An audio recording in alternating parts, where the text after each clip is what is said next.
Bienvenidos sean todos a este evento 500 años de libros mexicanos, bibliografía colonial en lenguas indígenas.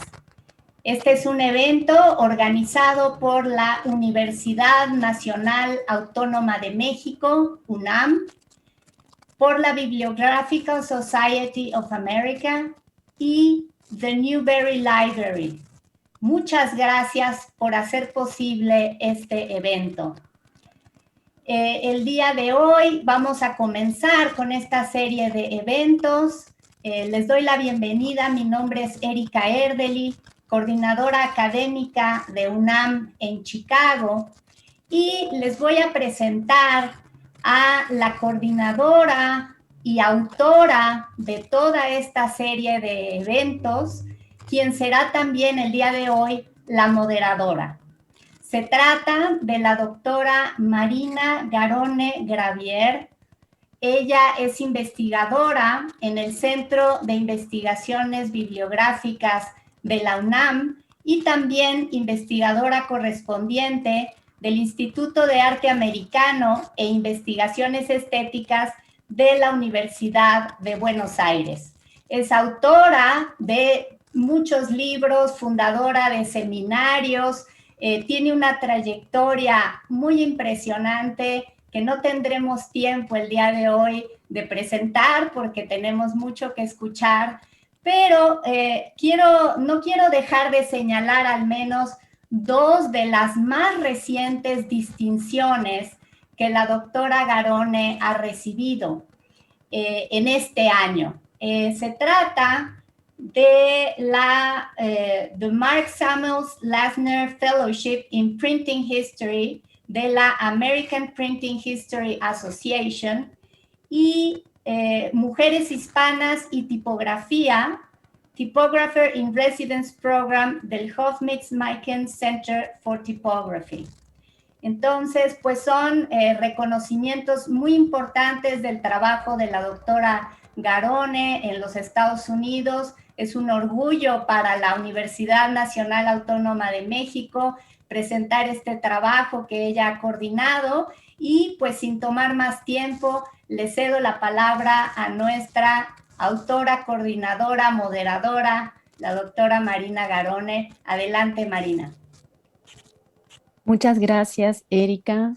Buenos días a todos. Me da muchísimo gusto estar hoy con ustedes aquí y quiero agradecer a UNAM Chicago la posibilidad de llevar a cabo este proyecto en colaboración con el Centro de Estudios Renacentistas y el Centro de Estudios Indígenas de Newberry Library y todo el apoyo que ha dado la Bibliographical Society of America. El día de hoy vamos a tener el primer panel de este ciclo de conferencias que es sobre bibliografía e historia del libro en lenguas indígenas, una reflexión desde el punto de vista historiográfico de qué ha pasado en este tiempo, enfocándonos justamente en ese momento inicial de contacto y en algunos personajes y en algunas piezas claves para entender la bibliografía colonial en lenguas indígenas. Voy a dar paso al primer panelista, que es el doctor Salvador Reyes Equiguas. Él es mexicano de nacimiento, es historiador, maestro y doctor en estudios mesoamericanos por la Facultad de Filosofía y Letras de la UNAM. Es investigador adscrito a nuestro centro, el Instituto de Investigaciones Bibliográficas de la UNAM, y es profesor de asignatura en la Escuela Nacional de Antropología e Historia. Se ha especializado en la cultura náhuatl y sus registros escritos, tanto alfabéticos como pictográficos. Entre sus publicaciones se cuenta en coautoría Cartografía de Tradición Hispano-Indígena y Cantares Mexicanos, edición, estudio y paleografía. Además de la coordinación Vivir la Historia, un homenaje a Miguel León Portilla, y Contactos Lingüísticos y Culturales en la Época Colonial. Ha escrito varios artículos como por ejemplo una antigua danza mesoamericana, los Cotlatlaltzin de Acatlán Guerrero, y también es docente en la Universidad Autónoma Metropolitana en Xochimilco y en la Facultad de Filosofía y Letras, y también en la Escuela Nacional de Antropología e Historia. Finalmente, quiero señalar que él colaboró junto con Miguel León Portilla como editor adjunto de la revista Estudios de Cultura Náhuatl de la Universidad Nacional. Muchas gracias, Salvador, por acompañarnos hoy y queremos oír tu presentación. Muy bien, pues muchas gracias a ustedes, a los organizadores, a la Newberry Library, a la UNAM Chicago, por supuesto a ti, Marina, por esta invitación para participar. Yo he preparado un texto que he denominado Los textos franciscanos de la Biblioteca Nacional de México y la Biblioteca Newberry de Chicago, un caso de patrimonio bibliográfico compartido. Voy a empezar a leer, espero no ir tan rápido para ayudar en la traducción simultánea. Para todos los interesados en la historia mesoamericana y mexicana en general, provenientes de México, Estados Unidos y aún de otros países, es bien conocida la riqueza de los tesoros resguardados en la Biblioteca Newberry, una de las más destacadas y de consulta obligada para los especialistas en estas áreas. Podemos asegurar que el quehacer historiográfico mexicanista está inevitablemente ligado con la Newberry. Para nosotros, es de especial interés el acervo de ella, pues parte de sus tesoros tienen una historia compartida con el acervo de la Biblioteca Nacional de México, como ocurre también con la historia en común que han experimentado nuestros propios pueblos. Incluso, podemos sugerir que la una es reflejo de la otra. Los documentos relacionados con los franciscanos durante la época novohispana muestran esta realidad innegable. Lo que ahora son México y buena parte de Estados Unidos fueron hace poco más de 2 siglos la Nueva España, y una porción de los ahora estados norteamericanos permaneció como parte de México unas décadas más. En torno a estas bibliotecas, especialistas de ambos países han trascendido la frontera para aprovechar los acervos y escribir una misma historia. Particularmente, en la Newberry se localizan manuscritos que están hermanados por su origen y autoría con otros resguardados en la Nacional de México. Tan solo consideremos que en la Newberry se ubican 18 impresos mexicanos del siglo XVI y que en México se encuentran los archivos de las misiones que colonizaron Norteamérica. Por esta razón, la organización y descripción detallada del patrimonio documental, el estudio de su materialidad, su transcripción, traducción, edición y publicación modernas resultan un beneficio mutuo para ambas bibliotecas. Además, el procesamiento técnico y científico de dichos acervos representa la posibilidad de democratizar su consulta para cualquier interesado, lo que era inimaginable hace apenas unas décadas.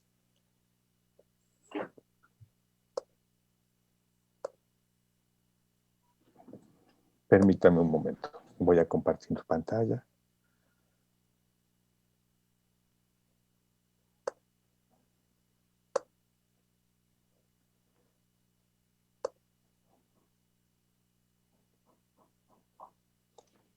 En mi opinión, el punto de partida de la bibliografía moderna saguntina es la obra de John Frederick Schroeder, la guía de manuscritos en náhuatl conservados en la Newberry Library, en la Latin American Library of Tulane, en la Bancroft Library de la Universidad de California en Berkeley de 1983 y que en México fue publicada en 1986 en el volumen 18 de la revista Estudios de Cultura Náhuatl del Instituto de Investigaciones Históricas de la UNAM, en cuya página electrónica está dispuesta para su descarga.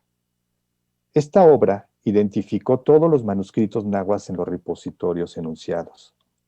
La feliz noticia de la ubicación de 3 documentos saguntinos en la Newberry fue muy bien recibida y Schwaller los describió en conjunto y reconstruyó buena parte de su historia hasta su arribo a la biblioteca donde perduran.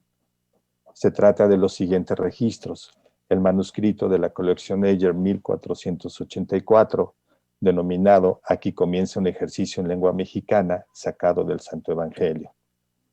El manuscrito 1485, síguense unos sermones de dominicas y de santos, no traducidos de sermonario alguno, sino compuestos nuevamente a la medida de la capacidad de los indios. Y el manuscrito 1486. Síguense 26 adiciones a esta postilla. Todos estos documentos están relacionados directamente con Fray Bernardino de Sahagún, elaborados en distintos momentos de sus 4 décadas de producción textual. En la guía se reportan también otros documentos de carácter doctrinario, algunos atribuidos a Alonso de Molina y otros más tardíos al entorno del jesuita Horacio Carochi, así como diversos expedientes de la administración civil, particularmente del grupo conocido como Techialoyan. Mencionaré tangencialmente que se reporta un expediente de tierras de pleitos entre Cuitláhuac y Xochimilco. Este último pueblo experimentó disputas por límites desde el siglo XVI con sus vecinos. Como se observa, en un valioso plano donde ahora el pleito es con Culhuacán, que se conserva en la Biblioteca Clavijero de la Universidad Iberoamericana y que en tiempos recientes fue inscrito como parte de Memoria del Mundo de la UNESCO. De tal manera, ambos documentos, el de la Newbery y el de la Clavijero, son cruciales para estudiar la historia de este pueblo, considerado como patrimonio de la humanidad. Respecto a los textos saguntinos, Schwaller recapituló de forma muy atinada todas las noticias bibliográficas realizadas por autores mexicanos del siglo XIX, como Joaquín García y Casbalceta, José Fernando Ramírez y Alfredo Chavero. Schwaller confirmó que los documentos debieron estar en el Convento Grande de San Francisco. De esta forma, su guía pasó a ser una página destacada en la historia de la bibliografía mexicana. Gracias a ella, se intensificaron los estudios saguntinos, ampliando el corpus, ahora con manuscritos firmados por el propio Sahagún. Como un eco de la guía de Schwaller, aparecieron varios trabajos relacionados con el magno proyecto del franciscano.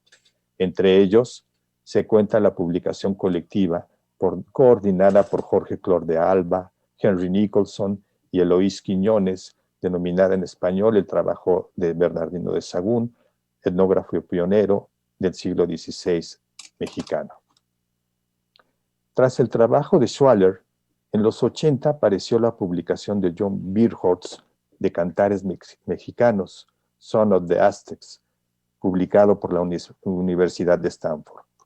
Recordemos que el manuscrito Cantares Mexicanos, resguardado en la Biblioteca Nacional de México, está conformado por 13 opúsculos y el primero es una colección de cantos que da nombre al volumen en su conjunto. La de Birchholz es la primera traducción íntegra de este opúsculo y con ella vino a culminar el trabajo fragmentario que Ángel María Garibay publicó en su poesía náhuatl y que dejó inconcluso por su muerte.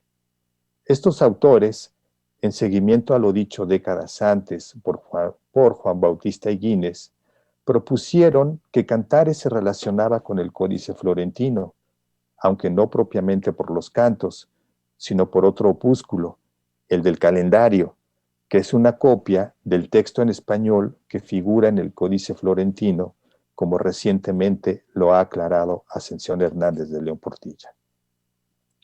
Siguiendo con esta inercia, la propia Universidad Nacional Autónoma de México publicó 4 años después, en 1990, la obra Fray Bernardino de Sahagún, una revisión crítica de los manuscritos y de su proceso de composición.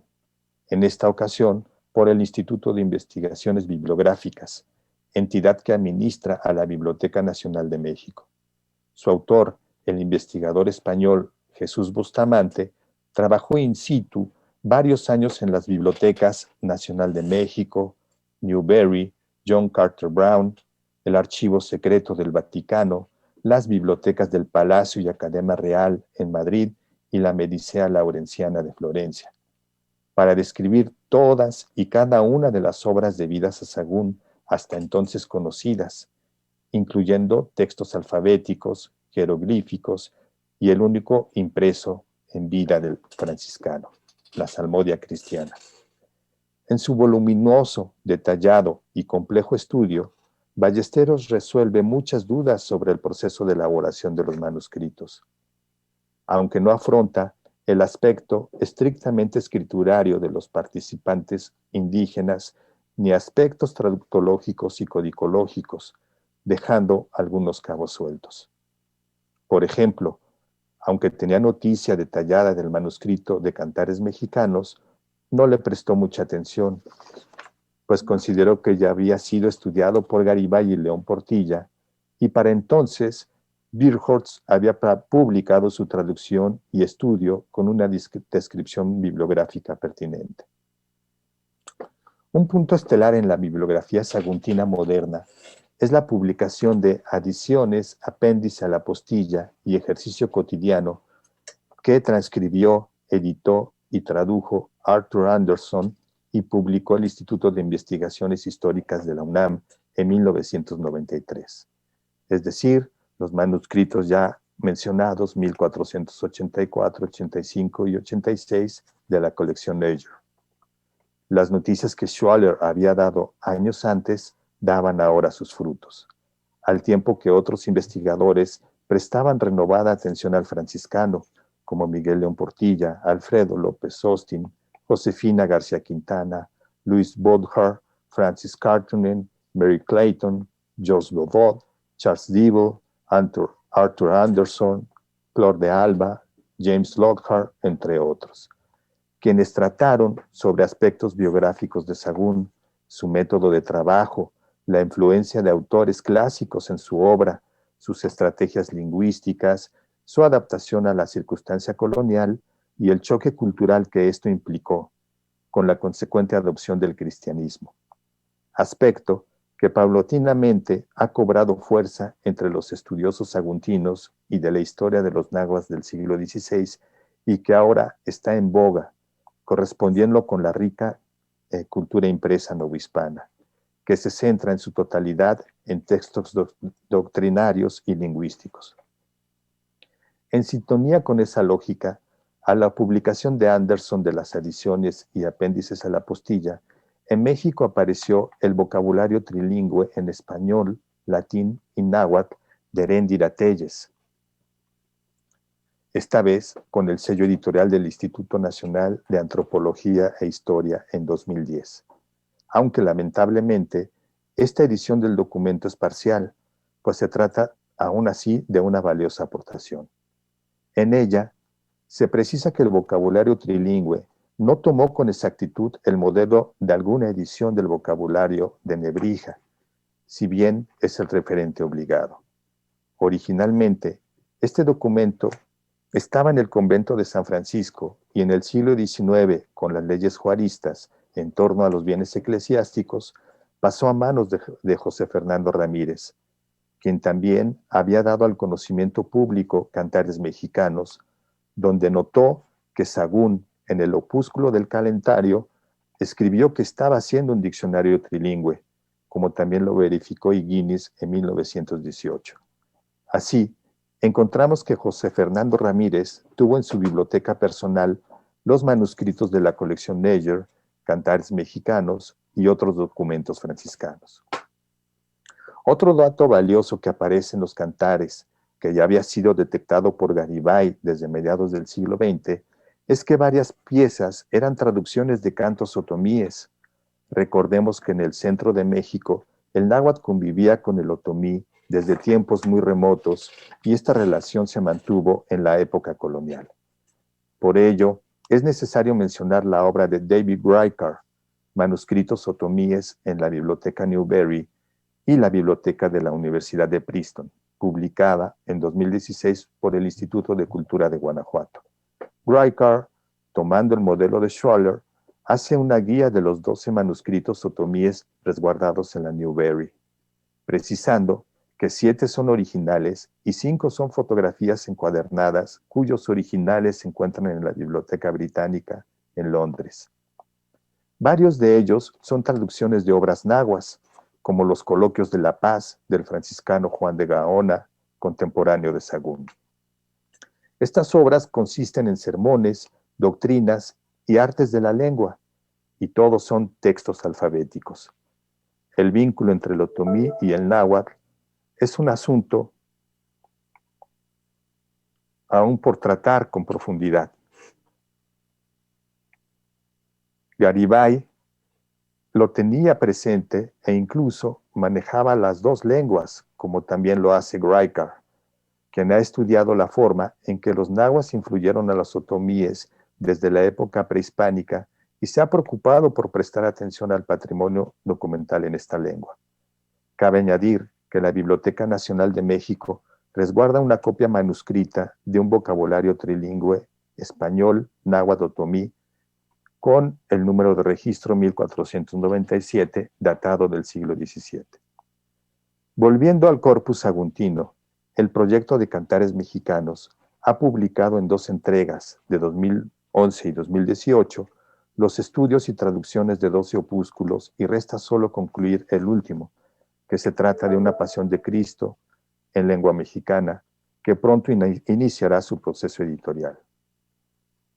Este proyecto inició hace 3 décadas, lapso en el que varios de sus miembros se han adelantado, entre ellos sus coordinadores Miguel León Portilla y Guadalupe Curiel.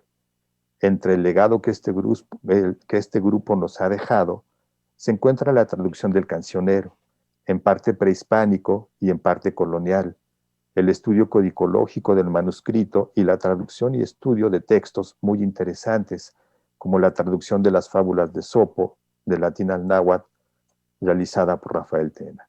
Entre las reflexiones de este grupo de investigadores en torno a la escritura alfabética náhuatl, se encuentra la propuesta del lingüista Thomas Smith, que propuso que cada orden religiosa estilaba una ortografía del náhuatl, sobre todo los franciscanos, agustinos y jesuitas, empresa que la muerte le impidió concluir.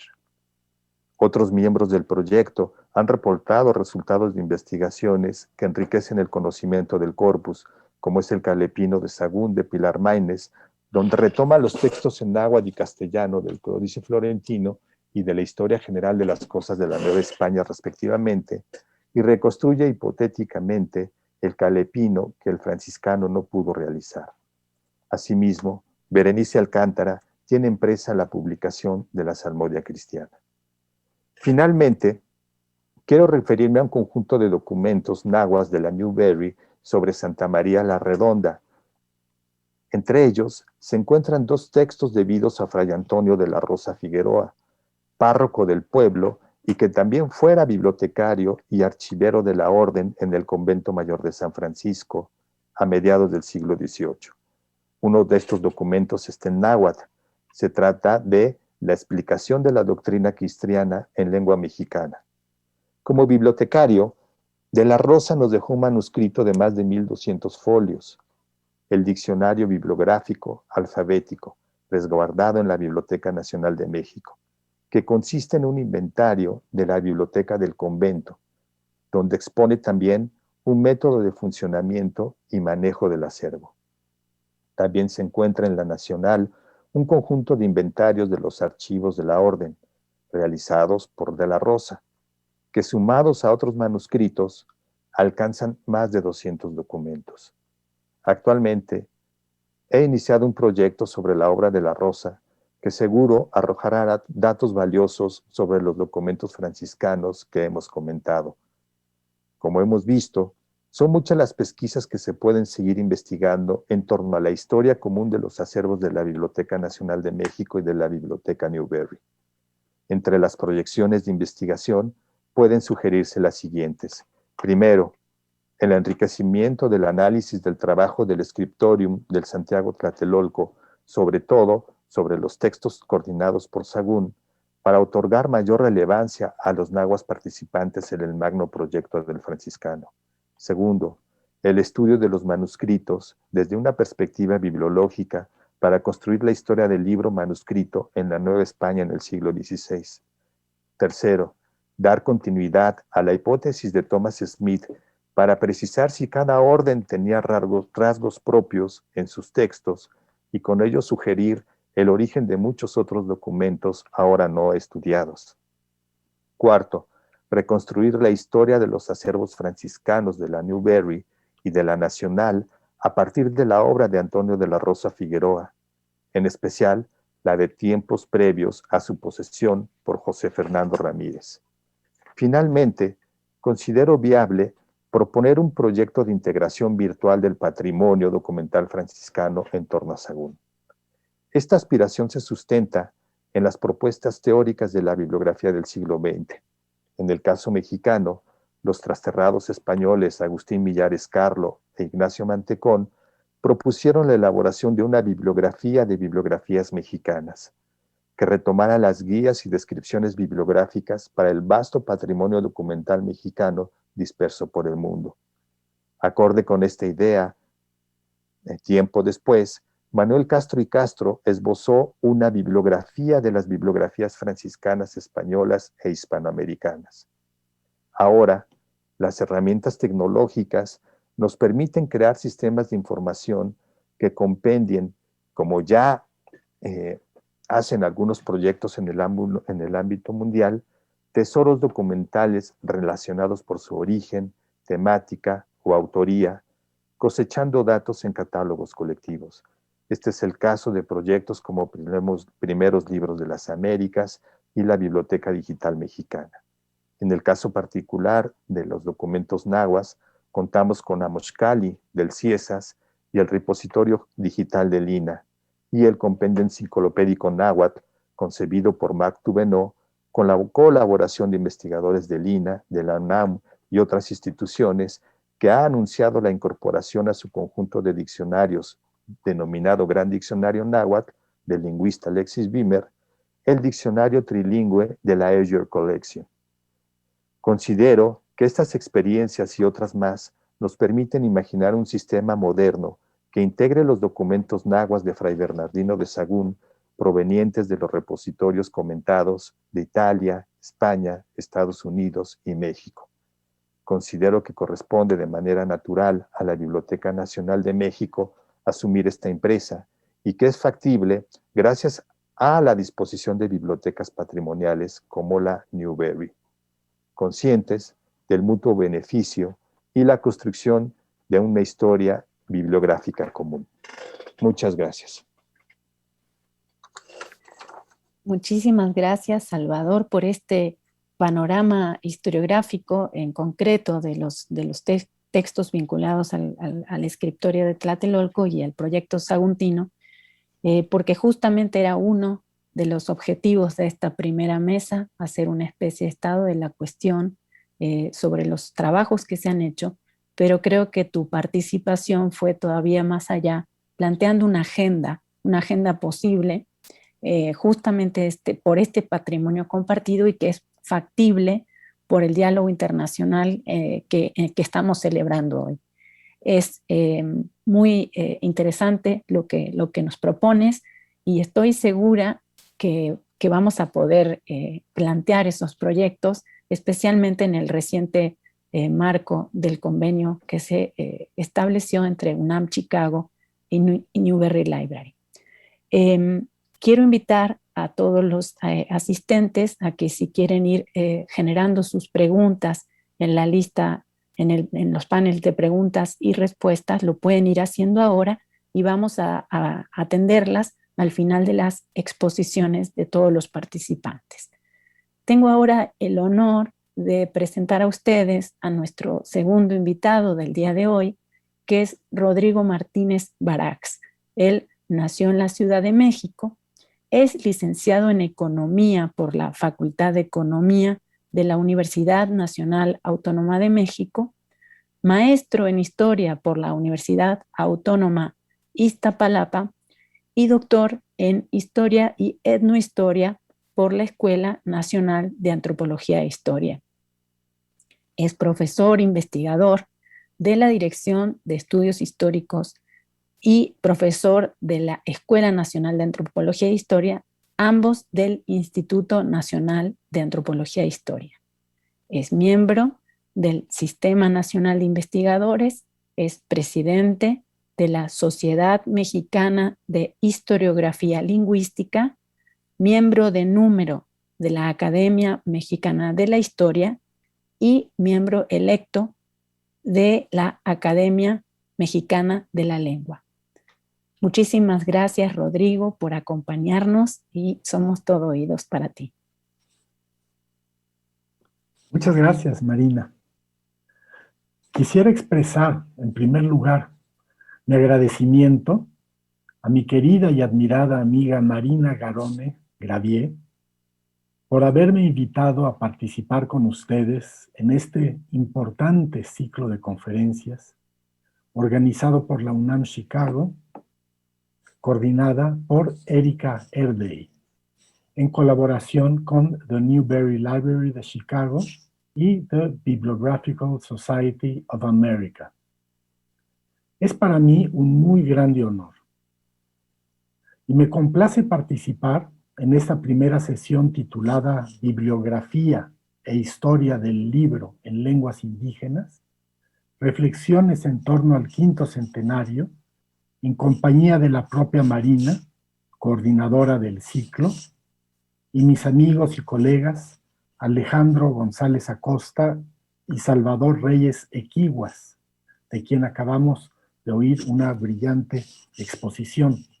Los tres, Marina, Alejandro, Salvador, investigadores del Instituto de Investigaciones Bibliográficas de la UNAM.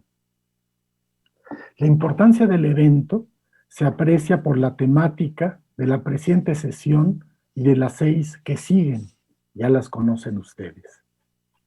Este evento intenso y extenso de 7 días recorre de manera sistemática las investigaciones históricas e historiográficas hoy abiertas sobre los libros novohispanos en lenguas indígenas.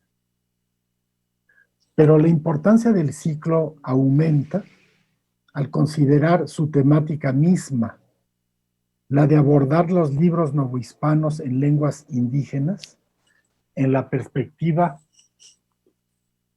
del 5º centenario. El 5º centenario de la conquista, que obviamente no se circunscribe a 1521, se inscribe en el 5º centenario del encuentro de 2 mundos, iniciado en 1492. Encuentro del Nuevo Mundo y del Viejo Mundo, de América y Eurasiáfrica, que habían permanecido aislados durante 10.000 años, durante los cuales desarrollaron diferencias microbiológicas y tecnológicas, que a partir de 1492 provocaron en América la peor catástrofe poblacional de la historia de la humanidad y una revolución tecnológica que trajeron una alteración de todos los aspectos de la vida y facilitaron la imposición del orden colonial. Uno de los elementos de la revolución tecnológica que trajo a América, y particularmente a México, el encuentro de 2 mundos, fue precisamente la imprenta, recién inventada por Juan Gutenberg. Feliz síntesis de inventos diversos: el papel, la tinta, los tipos móviles, la prensa mecánica. Otro lo fue la escritura alfabética misma, que también tiene su historia. Pero al considerar las condiciones de existencia de los libros novohispanos en lenguas indígenas, nos damos cuenta de que involucran no solo tecnologías existentes en Europa, trasladadas a América, la imprenta, la escritura alfabética, sino un proceso que se realizó y completó y siguió completándose en la Nueva España y en Nuevo Mundo. El momento es peculiar, porque la elaboración de gramáticas y vocabularios en lenguas vulgares no se hacía en Europa, solo del latín, el griego, el hebreo, y precisamente Antonio de Nebrija abrió el camino al escribir y publicar una gramática castellana en 1492, con su sibilina premonición de que la lengua sería compañera del imperio. Extraña sincronicidad esta de 1492, en la que coinciden la caída de Granada, la expulsión de los judíos, el descubrimiento de América y la gramática castellana de Nebrija, que inició la elaboración de gramáticas de las lenguas vulgares, con lo que Nebrija realizó algo parecido a una revolución científica en el ámbito europeo, un cambio de paradigma. Pero al entrar en contacto este cambio con el encuentro del Nuevo Mundo, provocó un efecto aún más notable. Vocabularios y gramáticas de las lenguas europeas se comenzaron a elaborar lentamente en el siglo XVI, mientras que en la Nueva España y más adelante en Sudamérica, Filipinas y Japón se publicó una plétora de vocabularios, gramáticas, obras de evangelización, publicadas en varias lenguas de la Babel de lenguas indígenas, como le llama Ascensión Hernández Triviño, comenzando por las más generales como la lengua náhuatl o la michoacana. La propia Chonita dedicó en 1988 un amplio estudio de 2 tomos titulado Tepuz Tlaxcuiloli, dedicado a los impresos en náhuatl de historia y bibliografía, dedicado a los impresos en náhuatl, historia y bibliografía. El primer vocabulario impreso en México fue el vocabulario en lengua castellana y mexicana de Fray Alonso de Molina, de 1555. Y la primera gramática impresa fue El arte de la lengua de Michoacán, de Fray Maturino Gilberti, de 1558, seguida en 1559 por la gramática Maturini, latina, del mismo Gilberti. La primera obra de doctrina que se publicó en México no creo que haya sido la breve y más compendiosa doctrina cristiana en lengua mexicana y castellana de 1539, porque probablemente no existe, pues nadie la ha visto y más bien parece una burla bibliográfica. Tal vez la primera doctrina en náhuatl, tal vez porque ustedes, Salvador, tal vez me puedan decir cuál antes, Alejandro, sea tal vez la primera Marina, tal vez la primera doctrina en náhuatl sea la doctrina cristiana breve, traducida en lengua mexicana de Fray Alonso de Molina, de 1546, pero que no la tenemos, creo, físicamente. O la primera versión de la doctrina cristiana en lengua mexicana, compuesta por Fray Pedro de Gante, de 1547. Esta, por cierto, incluye el grabado reciclado con un fraile que le indica un libro a un discípulo y le dice, Ichuca, Dios seweri, Wandacua. Esta es la palabra de Dios en lengua michoacana, no lengua mexicana, por lo que puede pensarse que se hizo para la doctrina cristiana en lengua michoacana de Fray Jerónimo de Alcalá, que se imprimió en 1539 y se perdió, o acaso no llegó a acabarse de imprimir y solo quedó un proyecto y grabado para la portada. Las gramáticas, los vocabularios y las obras de evangelización en lenguas indígenas y las historias no publicada sino a partir del siglo XIX, como la historia de Sahagún, constituyen un aporte científico notable al conocimiento del ser humano, que anticipa la revolución científica que se ha querido circunscribir al siglo XVII y a Inglaterra y Europa occidental. El aporte de España en América al conocimiento de las lenguas y la cultura de los pueblos americanos cobra aún más relevancia y dramatismo al considerar que se hizo precisamente cuando la población indígena americana bajaba de manera catastrófica, en cerca del 80% en 2 siglos, debido a las epidemias, lo cual implicó la triste desaparición de lenguas y dialectos de lenguas y de tradiciones culturales, particularmente en las costas, de las que tan poco quedó. Me refería al aporte de España al conocimiento, pero debe destacarse que todo lo realizaron los frailes en colaboración con sus alumnos y maestros al mismo tiempo, que eran los jóvenes indios que incorporaban a los colegios de sus conventos.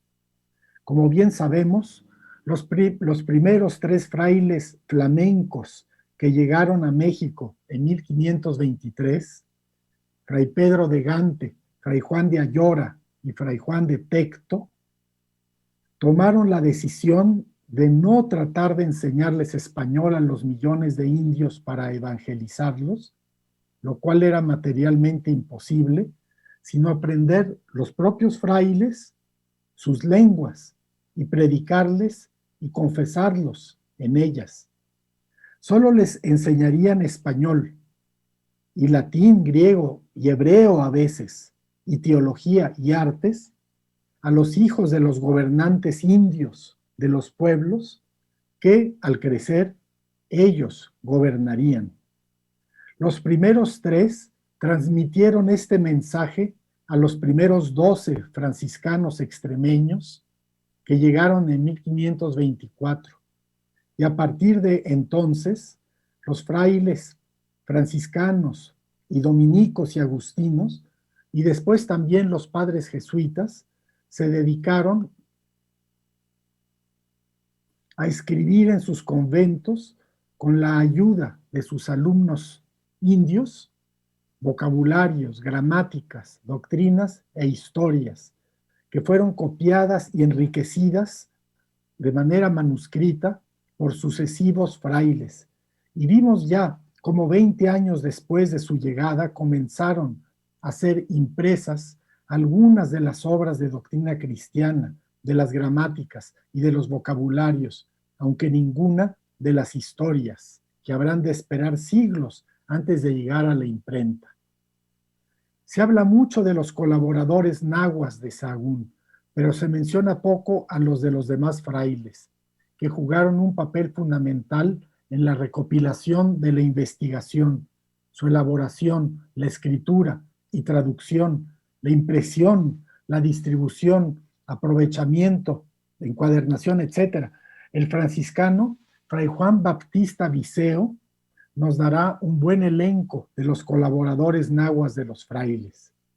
En el caso michoacano, resalta el de las diferentes manos que transcribieron la relación de Michoacán y pintaron sus pinturas, que estudió mi amigo Hans Roskamp, y el caso extremo de Fray Maturino Gilberti, que logró la proeza de imprimir en escasos 2 años su arte de la lengua de Michoacán, su tesoro espiritual en la lengua de Michoacán, su vocabulario en la lengua, primer diccionario bidireccional, y su diálogo de doctrina cristiana en lengua de Michoacán de 1559, el libro más gordo impreso en una lengua indígena en todo el periodo novohispano, además de la gramática Maturini y otros impresos en lengua michoacana menos extensos.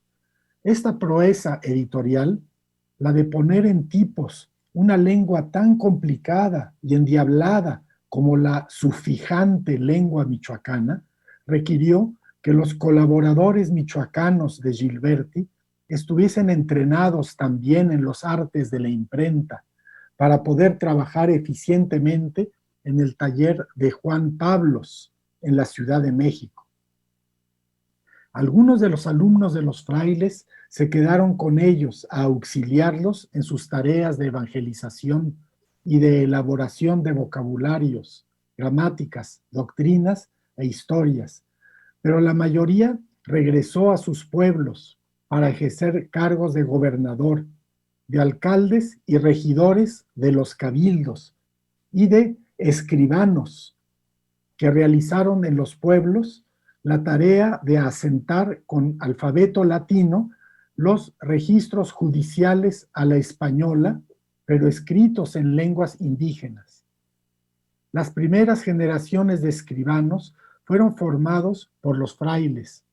Muchos otros lo fueron en la universidad y otros más aprendieron y heredaron el oficio de sus padres y fueron derivando hacia formas de escritura cada vez más idiosincráticas. A lo largo de los siglos XVI, XVII, XVIII y comienzos del XIX, estos escribanos indios crearon una cantidad muy considerable de documentos judiciales a la española en lenguas indígenas, que incluyen documentos judiciales y políticos, testamentos, compraventas, cesiones de tierras, pleitos, actas de cabildo, pero también historias y anales. Este corpus documental fue descubierto por James Lockhart en 1976 y nos permite una aproximación hace poco impensada a la vida no de los indios en general, sino de cada uno de los pueblos, de los Altépetl o Altepeme, nahuas, y de otros puertos y de otras partes de la Nueva España. Y dan cuenta de la revolución tecnológica que trajo a la vida de los pueblos la escritura alfabética en la transcripción de las lenguas indígenas, capaz de representar de manera fácil todas las sutilezas del lenguaje hablado. Algunos de estos documentos en lenguas indígenas han accedido a la categoría de libros en lenguas indígenas en el siglo XX, como los que han publicado el propio Lockhart, y Arthur Anderson, Miguel León Portilla, Alfredo López Austin, Sue Klein, Luis Reyes García, Víctor Manuel Castillo Farreras, Rafael Tena Martínez, Caterina Pizzigoni, entre varios otros. Pero falta mucho por hacerse.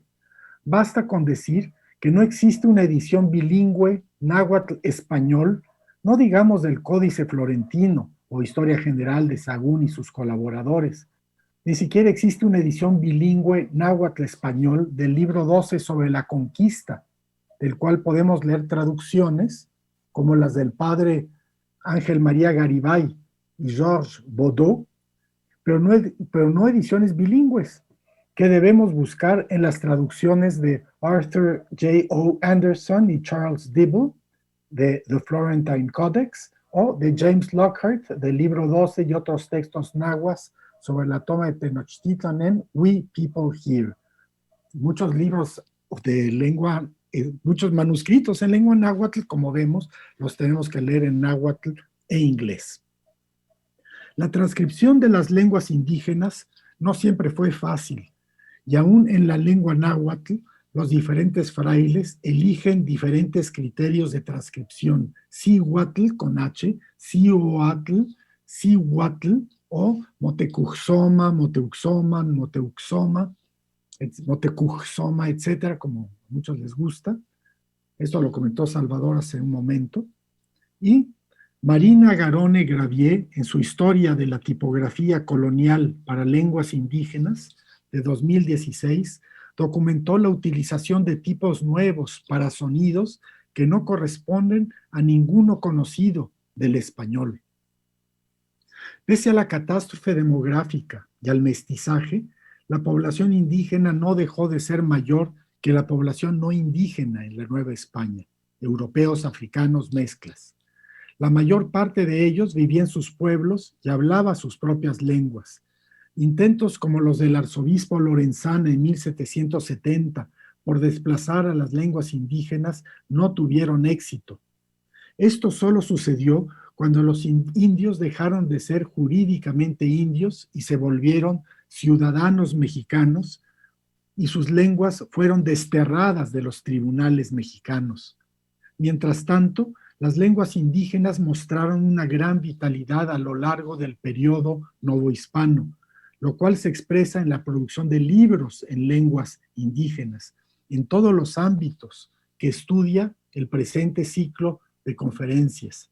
Siempre me intrigó, y lo he platicado con Marina, por qué la enseñanza de las lenguas indígenas en la universidad se restringió al náhuatl y al otomí. ¿Acaso porque el clero regular siguió predominando en el conocimiento de las demás lenguas en otras partes de la Nueva España? Las lenguas de los indios, crecientemente asediadas desde la independencia, son parte del patrimonio cultural de México, al igual que los libros que se escribieron en ellas o sobre ellas en la Nueva España o en los tiempos recientes. Es importante el pleno rescate de este patrimonio de lenguas y de libros en lenguas, que es importante que, la repetición de la palabra, que el conjunto de la sociedad se apropie mediante su lectura y estudio. Tenía razón Miguel León Portilla, que el estudio de las lenguas indígenas mexicanas nos hace mejores. Ojalá así sea. Muchas gracias. Muchas gracias a ti, Rodrigo. Muy estimulante esa última frase de don Miguel. Y quisiera rescatar de entre las muchas cosas que planteaste, que si bien el ciclo se llama 500 años de libros mexicanos, en realidad hay una variedad de géneros escriturales muy amplia, y que tendríamos que pensar en una cultura escrita concurrente en estos documentos manuscritos, sobre todo los de características civiles, que también nos permitirán ver aspectos de la toma de decisiones editoriales de los productos tipográficamente plasmados. Esto también lo expuso Salvador al hablar de esta polifonía entre lo impreso y lo manuscrito, esta articulación, digamos, de modalidades de lo escrito y del patrimonio lingüístico, filológico, cultural, que creo que necesitamos reintegrar o ver de una manera más dialógica que la que lo hemos visto hasta ahora. Es muy interesante también cómo planteas que estos documentos fueron una especie de escenario en el que se plasmó una cantidad de toma de decisiones y con una vitalidad filológica que no había tenido, al menos no en esa dimensión, en una dimensión también de control político e ideológico, no había tenido esa potencia antes de la conquista del Nuevo Mundo. Te quiero agradecer muchísimo eso, y seguramente será algunas de las cosas, de hecho ya hay algunas preguntas. Vamos a poder, invito a los participantes a que nos pongan sus preguntas para poder dialogar sobre esto, pensando sobre todo en las nuevas agendas que vamos a plantear de acá en adelante sobre estos estudios, ver de dónde seguimos indagando para justamente ser mejores con el estudio de estos documentos. Ahora voy a presentar a nuestro último participante, que me da mucho gusto tenerlo con nosotros, es Alejandro González Acosta. Alejandro es doctor en Letras Iberoamericanas por la Facultad de Filosofía y Letras de la Universidad Nacional Autónoma de México. Es investigador titular del Instituto de Investigaciones Bibliográficas de la UNAM, y sobre el poeta cubano-mexicano José María Heredia, ha publicado varios libros, tanto como autor único. Por ejemplo, el título de uno de sus libros es El enigma de Xicoténcatl, estudio de 2 novelas sobre el héroe tlaxcalteca. También ha publicado 2 novelas indigenistas, Xicoténcatl de José María Heredia y Xicoténcatl, príncipe americano, de Salvador García Bamonde. Ha publicado también Teatro del México Independiente, 3 dramas poblanos sobre Xicoténcatl el Joven. Otros libros suyos son Crespones y Campanas Tlaxcaltecas en 1701, Hernán Cortés en Cholula, de Fermín del Rey, y La milagrosa aparición de la Virgen María de Guadalupe, de José Lucas Anaya. En todos estos casos se aportó para la Bibliografía Nacional Mexicana, documentos desconocidos, incompletos o que se daban por perdidos. Actualmente, Alejandro prosigue en el estudio, análisis e identificación de autoría de 2 manuscritos en lengua náhuatl con alfabeto latino que se cree que son de los más antiguos existentes y que pertenecen a una colección privada. Esto engarza con otras de las temáticas que esta mesa se propone abordar, que es la relación entre coleccionismo y el estudio de la bibliografía colonial en lenguas indígenas.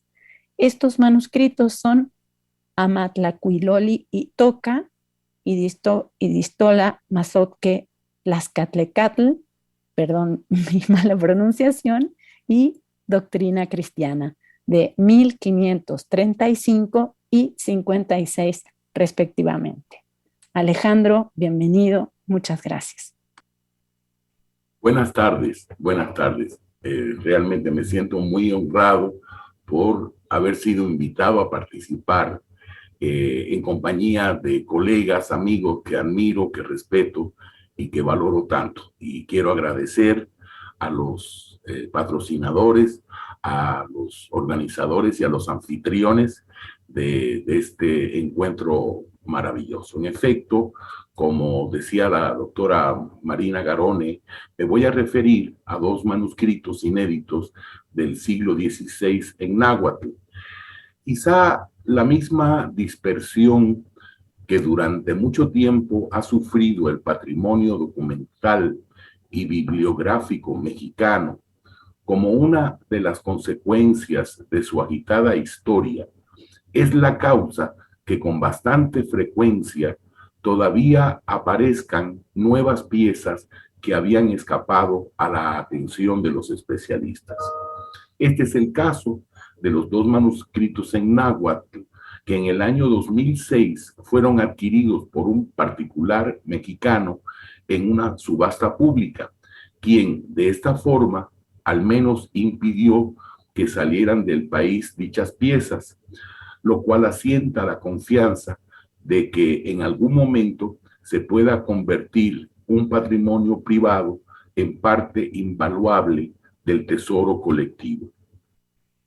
Probablemente esos 2 manuscritos del siglo XVI, escritos en náhuatl, pero con caracteres latinos, pueden ser las muestras más antiguas de esa lengua, según varios investigadores que han podido examinarlos, atestiguando su autenticidad e incalculable valor.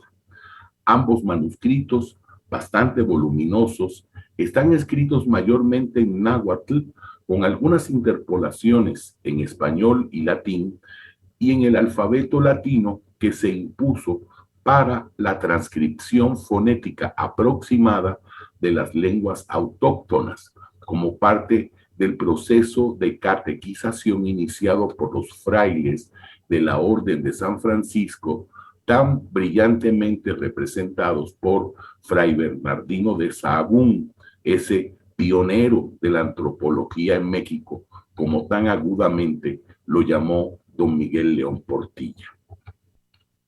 Según una primera revisión superficial, sujeta a posteriores indagaciones de mayor profundidad, todo parece indicar que ambos documentos son anteriores a las fechas más tempranas comprobadas en la recopilación de los cantares mexicanos antecitados, y esto puede apuntar a que constituyen las más antiguas muestras conservadas en la actualidad del náhuatl fundacional, ya no escrito en pictogramas, sino en escritura latina.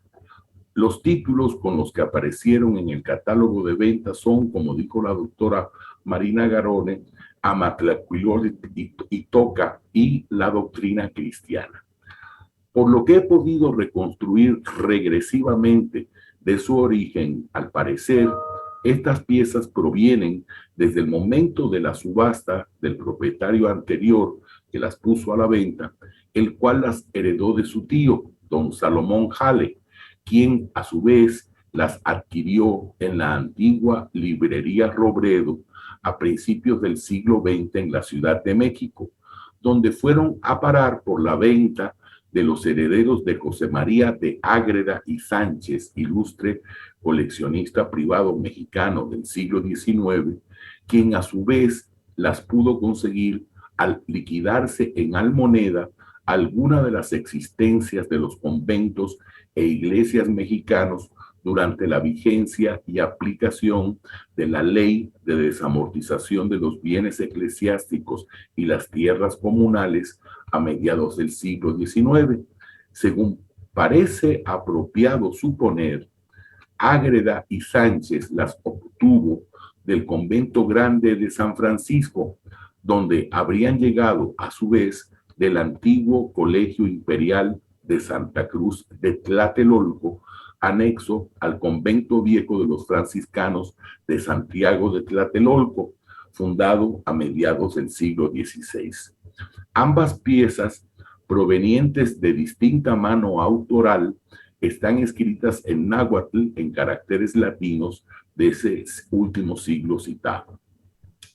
La pieza 1, la Amatlacuilol-Itoca, parece ser la más antigua, según se desprende de lo que se lee en el folio 7, donde se menciona el día de la Purísima Concepción del año 1535, lo cual ubica a su posible autor entre los primeros religiosos en la Nueva España, por lo temprano de la fecha. Según esto, como señalaba el doctor Martínez Varac hace un rato, existen 3 probabilidades en principio para atribuir esta autoría: Fray Juan de Tecto, Fray Juan de Ayora o Agora o Ahora, y Fray Pedro de Gante, que era lego. A falta de una prueba terminante y definitiva, cabe suponer con mayores probabilidades que este documento puede ser obra directa o indirecta de Fray Pedro de Gante, ya sea de su propia mano o de mano de algunos de sus numerosos discípulos indígenas de origen noble a quienes doctrinó, como se fundamentará más adelante por un dictamen pericial. Una característica especialmente importante de este manuscrito es que, de acuerdo con el análisis que se realizó materialmente del mismo, se encuentra escrito sobre algodón americano y no la variedad europea, lo cual por sí constituye una excepcionalidad, pues hasta el momento no se conoce otra pieza antigua que presente esta peculiaridad, lo cual acrecienta su valor histórico y cultural. El algodón americano se empleó en contadas ocasiones posteriormente, pero solo como cubierta, nunca como soporte. La pieza número 2, la doctrina cristiana, ahora que el doctor Martínez Varac tan documentadamente señalaba la existencia de varias doctrinas cristianas, al parecer puede ser de alrededor del año 1556, pues se menciona esa fecha al final de este manuscrito. Por tanto, quizá es oportuno ubicar a su autor dentro de una nómina más ampliada de los religiosos que llegaron a la Nueva España y que ya se encontraban para esa fecha en el territorio ejerciendo su ministerio evangelizador. Después de los 3 primeros ya mencionados, enviados por Carlos V, se encuentra el arribo de los llamados primeros 12 franciscanos, la primera barcada, ¿no? La llamada primera barcada de estos 12. Al llegar a México se encontraron con los tres primeros, Gante, Ayora y Tecto, y con dos capellanes que acompañaron a los españoles en su conquista. Reunidos por Fray Martín de Valencia, sumaron en total 17 sacerdotes. Por su propósito didáctico y catequístico, es dable suponer que ambos manuscritos fueron elaborados por frailes europeos o, en su defecto, por algún indígena ya adiestrado por ellos como amanuense, al menos, de los muchos que ya para 1534 habían pasado por las aulas de los franciscanos. De 1534 es la cédula de creación del Colegio de Santiago Tlatelolco, la cuarta escuela de indios y primera de carácter civil. En esa primera época, los escritos solían hacerse sobre papel de maguey, pues no se contaba con el suministro regular y suficiente de papel europeo. El hecho de que esta pieza de 1535, la Matlacuilolitoca, esté escrita sobre algodón americano, confirma esta excepcionalidad.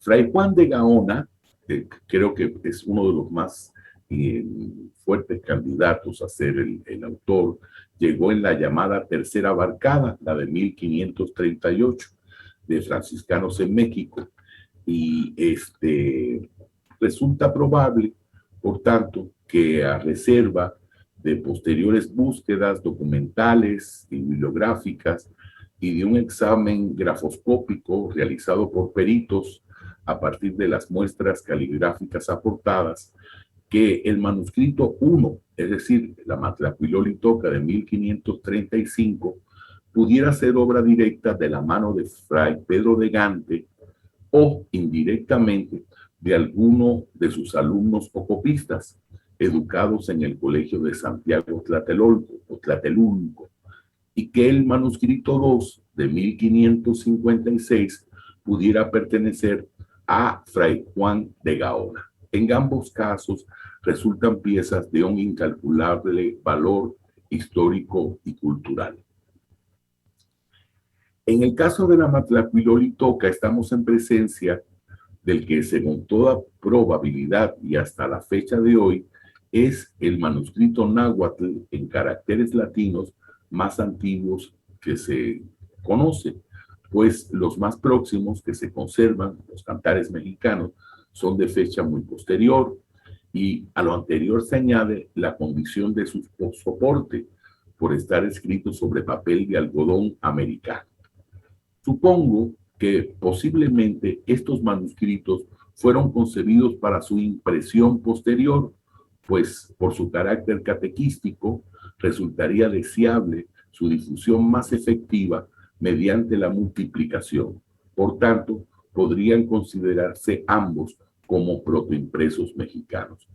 Aunque son propiedad de un particular, ambos manuscritos han sido restaurados cuidadosamente y digitalizados con una alta fidelidad para crear las condiciones que en un futuro permitan realizar una traducción y una edición de ambas piezas, que es lo que esperamos que ocurra de alguna manera, que algunos colegas, como por ejemplo el doctor Salvador Reyes Equigua, el mismo doctor Rodríguez Martínez Barax, se sintieran motivados para formar un equipo que diera a conocer realmente a profundidad estos documentos. Hoy creo que más que nunca este tipo de trabajos, como los que en su momento hicieron el padre Ángel María Garibay y otros grandes nahuatlatos, creo que rebasa las posibilidades de un individuo y recomienda ampliamente que sean trabajos colectivos, trabajos de equipo, como el que tan brillantemente han realizado durante estas 3 últimas décadas el equipo de edición de los cantares mexicanos, como señalaba el doctor Reyes Equigua, pues hay algunos de los iniciadores que se han adelantado, los propios coordinadores, el doctor Portilla, la querida doctora Guadalupe Curiel de Fosé, otros amigos muy queridos, Roberto Martínez, Roberto Moreno de los Arcos, el doctor George Godó, en fin.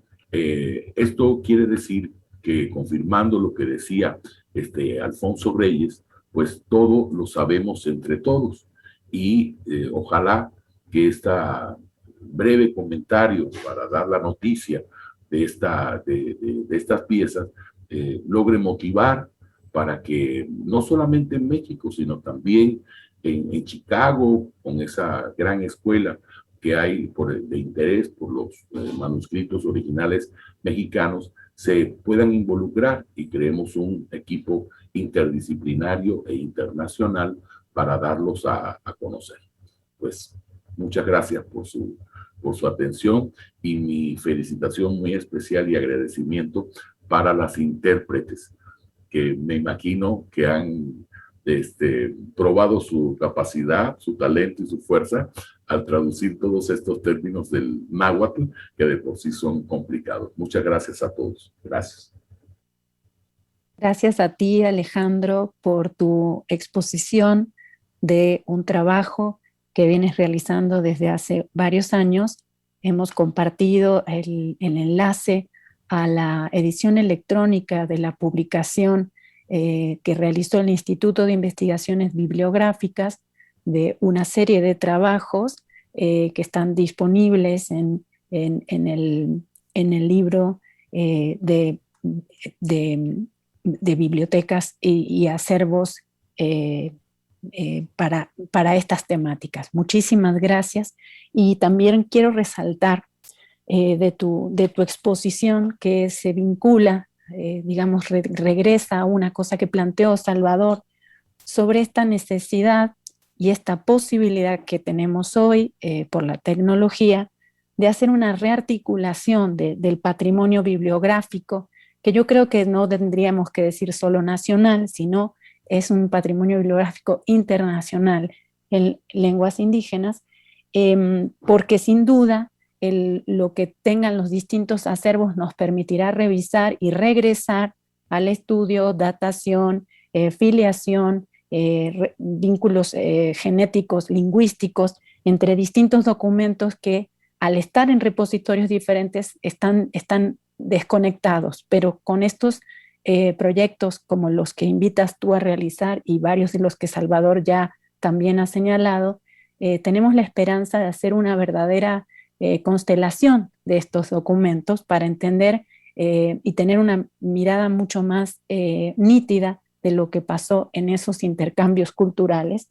Y también para ello es fundamental el estudio de las bibliotecas y el estudio del coleccionismo. Es decir, francamente estamos ante un conjunto de disciplinas que tienen que convergir para poder entender mejor lo que estamos guardando y conocer con más precisión aquello que tenemos.